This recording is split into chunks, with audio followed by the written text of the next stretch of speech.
Good morning students. இன்றைய பாடம் தமிழில் இங்கே செய்யுள் பகுதி கொடுக்கப்பட்டிருக்கு. அந்த செய்யுள் பகுதியில் புறநானூற்றில் உள்ள ஒரு பாடல் நமக்கு பாடப்பகுதியாக இங்கே கொடுக்கப்பட்டுள்ளது. அந்த பாடப்பகுதியை இங்கே எப்படி அந்த தலைப்பில் கொடுத்திருக்கிறார்கள் என்றால் புலி தங்கிய குகை என்ற தலைப்பில் இங்கே செய்யுள் பகுதி கொடுக்கப்பட்டிருக்கு. ஆனால் இந்த பாடலுடைய வரிகளெல்லாம் புறநானூறு என்ற நூலிலே உள்ள பாடல். இந்த பாடல் பகுதியை இயற்றிய ஆசிரியர் காவற்பெண்டு. இந்த பாடலை இயற்றிய ஆசிரியரின் பெயர் காவற்பெண்டு. சங்க இலக்கியங்களுள் ஒன்றான இந்த புறநானூறு என்ற நூலில் இந்த பாடலானது நமக்கு கொடுக்கப்பட்டுள்ளது. இந்த காவற்பெண்டு என்ற இந்த புலவருடைய ஒரு பாடல் மட்டுமே இந்த நூலிலே இடம்பெற்றுள்ளது. அந்த பாடலைத்தான் நமக்கு இங்கே பாடப்பகுதியாக கொடுத்திருக்கிறார்கள்.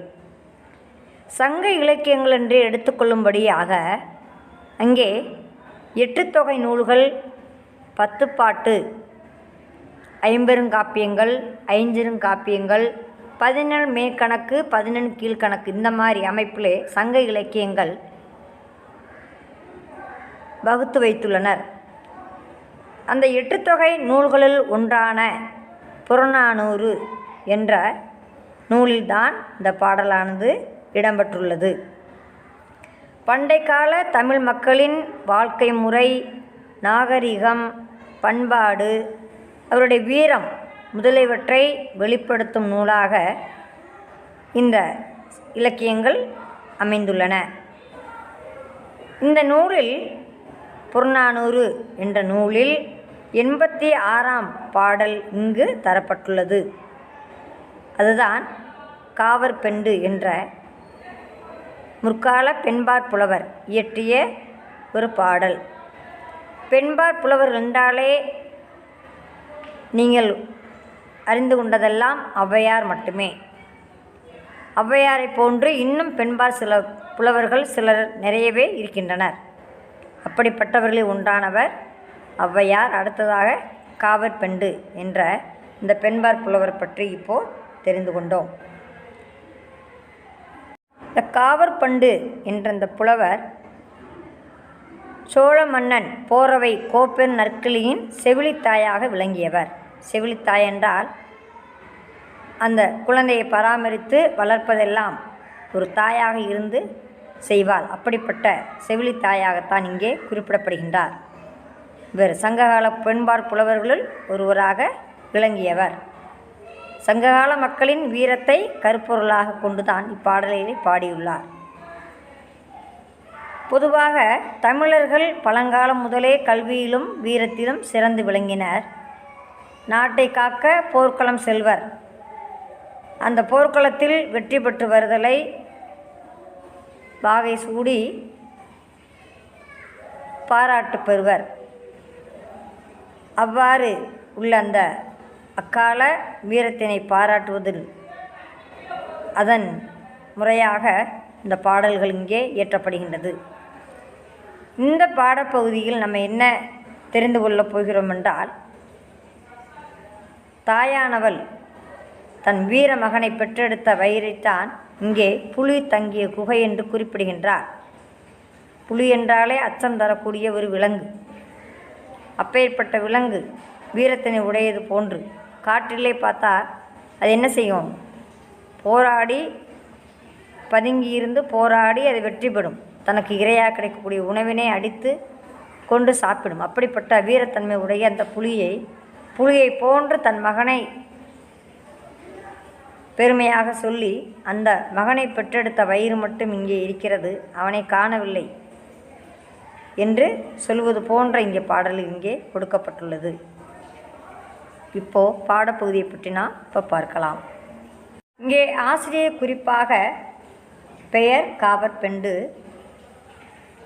செவிலித்தாயாக இங்கே உருவகப்படுத்துவது. காவற்பண்டு என்பதற்குரிய பொருளர்த்தம் செவிலித்தாய். செவிலித்தாய் என்பவள் தாயானவள், ஒருத்தி பெற்றெடுத்த தாயானவள். ஆனால் அந்த குழந்தையை பராமரித்து வளர்ப்பதிலே திறமைப்பட்டவராக அந்த செவிலித்தாயான. பொதுவாக நம் வீட்டிலே பெரியவர்கள் இருந்தால் தாத்தா பாட்டி இந்த மாதிரி இப்படி இருக்கவங்க என்ன செய்ய அந்த குழந்தையை பராமரித்து பாதுகாத்து வளர்ப்பார்கள் இல்லையா? அதை போன்றுதான் இங்கே இந்த செவிலித்தாய் என்பதற்குரிய குறிப்பாக சொல்லப்படுகின்றது. இவர் ஒரு சங்ககால புலவர். புறநானூற்று நூலில் இடம்பெற்றுள்ள ஒரு பாடல் மட்டும் இவருடையது.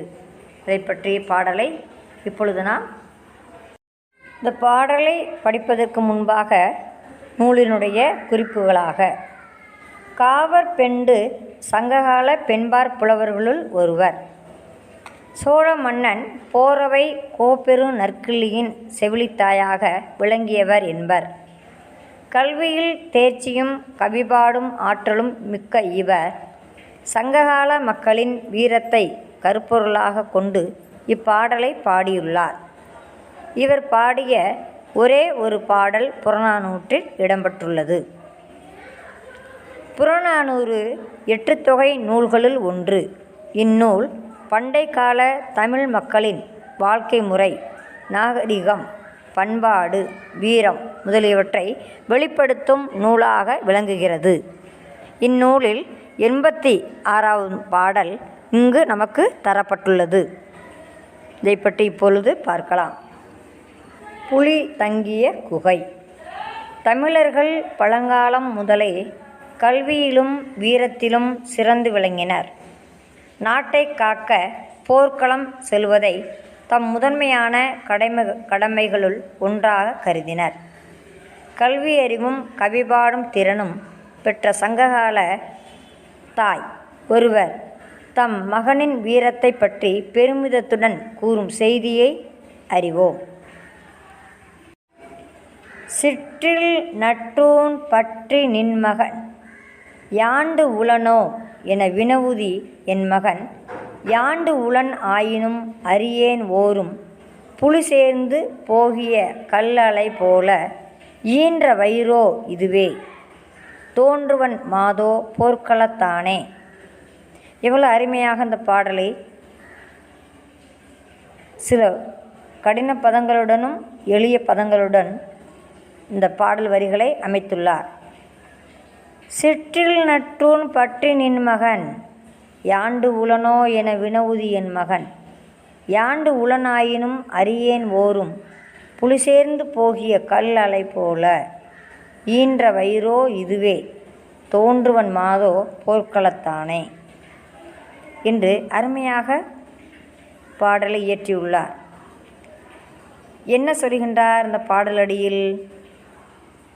இந்த பாடலுடைய விளக்கமாக, எம் சிறு குடிலின் அழகிய தூணை பற்றி நின்று என் மகன் எங்கே என்று வினவும் பெண்ணே அவன் இருக்கும் இடம் யானறியேன். புலி தங்கிச் சென்ற குகை போல அவனை பெற்ற வயிறு இங்குள்ளது, ஒருவேளை போர்க்களத்தில் இருக்கக்கூடும் என்று அருமையாக அந்த பாடலடியில் உள்ள விளக்கத்தை குறிப்பிடுகின்றார். எம் சிறு குடிலின் அழகிய தூணை பற்றி நின்று என் மகன் எங்கே என்று வினவும் பெண்ணே அவன் இருக்கும் இடம் யான் அறியேன், நான் அறியவில்லை. புலி தங்கிச் சென்ற குகை போல அவனை பெற்ற வயிறு இங்கு உள்ளது. புலி என்பது வீரத்திற்கு உகந்ததாக சொல்லப்படுகின்றது. அப்படிப்பட்ட புலியை குகைக்குள் சென்று, அந்த புலியானது குகைக்குள் சென்று வருவது போல அவனை பெற்ற வயிறானது இங்கிருக்கிறது, அவன் ஒருவேளை போர்க்களத்தில் இருக்கக்கூடும் என்று இந்த தாயானவள் இந்த வீர மரக்குடியில் பிறந்த அந்த வீர திருமகளான தாய் சொல்லுகின்றாள். இங்கே சிற்றில் என்பது என்ன? சிறு வீடு. கல்லலை, கற்குகை, கல்லால் அமைக்கப்பட்ட இயற்கையிலே அமைந்த குகை. யாண்டு, எங்கே. ஈன்ற வயிறு, பெற்றெடுத்த வயிறு. அறியேன், நான் அறியவில்லை. அப்படிப்பட்ட அழகான வார்த்தைகளை இங்கே வைத்துள்ளார். வினவுதல், தேடுதல். வினவுதல் என்பது இங்கே தேடுதல். நற்றூன், அழகிய தூணை பற்றி நிற்கின்ற பெண்ணே, என் மகனை காணவில்லை என்று நீ தேடுகின்றாயா? அவளை பெற்றெடுத்த வயிறானது இங்கே இருக்கிறது, அவன் போர்க்களத்தில் இருப்பானாக இருக்கும் என்று அவள் அழகாக சொல்லுகின்றாள். பாடலின் சிறு விளக்கமாக, சால்புடைய பெண் ஒருத்தி புலவரின் வீட்டிற்கு சென்று, அன்னையே, உன் மகன் எங்கு உள்ளான் என்று கேட்டாள். அதற்கு தாயானவள், சிறு அளவிலான எம் வீட்டின் தூணை பற்றி கொண்டு ஏதும் அறியாதவள் போல நீ உன் மகன் எங்கே என என்னை கேட்கிறாய்? அவன் எங்குள்ளான் என்று எனக்கு தெரியவில்லை. ஆயினும் புலி தங்கி சென்ற குகை போல அவனை பெற்றெடுத்த வயிறு என்னிடம் உள்ளது. அவன் இங்கில்லை என்றால் எனில் போர்க்களத்தில் இருக்கக்கூடும். போய் காண்பாயாக என்று புலவர் பதிலளித்தார். ஒரு தாயானவள் முற்காலத்தில் போர்க்களத்துக்கு செல்வதற்கு தன் முன்னோர்கள் எப்படி வழி வழியாக தன் மக்களையெல்லாம், ஆண் மக்களை போர்க்களத்திற்கு அனுப்பினார்களோ அதேபோல் இங்கே அருமையாக சொல்லுகின்றாள். தன் கணவன் முதல் நாள் இறந்தாலும் மறுநாள் தன் மகனை பாலகனாக பால்குடி மறவாத அந்த சிறு குழந்தை என்ன செய்வாள்? அந்த போர்க்கவசங்களை, அந்த ஆடைகளை உடுத்தி பாலகனை தலைவாரி அனுப்பி விடுவாள் அந்த போர்க்களத்திற்கு. அப்பேற்பட்ட மரக்குடியை சார்ந்த வீரர் தாயாரெல்லாம் அந்த காலத்தில் இருந்திருக்கிறார்கள். அப்படிப்பட்ட அந்த வீர தாயானவள் தன்னுடைய மகனை பெற்றெடுத்த வயிற்றினை எவ்வளவு அழகாக உவமையாக இந்த ஆசிரியர் கையாண்டுள்ளார். புலி தங்கிய குகை என்று அருமையாக சொல்லியிருக்கின்றார். அதான் மகன் இங்கே காணவில்லை என்றால் போர்க்களத்தில் இருப்பான். அப்போ என் மகன் வீரமகன், வீரத்தில் சிறந்தவன் என்று தன் மக்களை பெருமைப்படுத்துகின்ற அந்த வீரத்தாயானவள் சிறு குழந்தையாயிற்றே என்று எண்ணாமல் கூட என்ன செய்கின்றாள்? தன்னுடைய குழந்தையை போர்க்களத்திற்கு தலைவாரி அந்த கவச உடைகளை அணிய வைத்து அனுப்பி வைப்பாள். அப்படிப்பட்ட தாயானவர்கள் அந்த காலத்திலே இருந்திருக்கிறார்கள். அதனுடைய வாழ்க்கை முறையை பற்றித்தான், நடந்து கொள்ள வீரம், இவற்றை பற்றித்தான் இந்த புறநானூறு அழகாக சித்தரிக்கின்றது.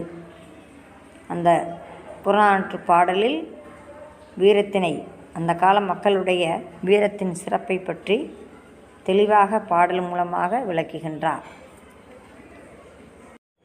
பாடலில் கொடுக்கப்பட்டுள்ள சில வார்த்தைகளுக்குரிய பொருள் விளக்கம். சிற்றில் சிறு வீடு, கல்லலை கற்குகை, யாண்டு எங்கே என்று பொருள் விளக்கம் இங்கே கொடுக்கப்பட்டுள்ளது. ஈன்ற வயிறு, பெற்றெடுத்த வயிறு. நின் மகன், என் மகன். போர்க்களம், போர் நடக்கும் இடம். நற்றூன், அழகிய தூண். வினவுதல், தேடுதல். அறியேன், அறியவில்லை. அறியவில்லை என்றால் தெரியவில்லை என்ற பொருளர்த்தம். மாணவர்களே, இந்த பாடல் பகுதியே மனப்பாட பாடலாக இங்கே கொடுக்கப்பட்டிருக்கிறது. இந்த பாடலை நன்கு வாசித்து புரிந்து மனப்பாடம் செய்ய வேண்டும். இதற்குரிய பொருள் விளக்கங்களும் கொடுக்கப்பட்டுள்ளது. அதையும் நீங்கள் அறிந்து கொள்ள வேண்டும். இந்த பாடலுடைய விளக்கம் என்ன அப்படின்றதையும் வாசித்து அறிந்து கொள்க. Thank you students.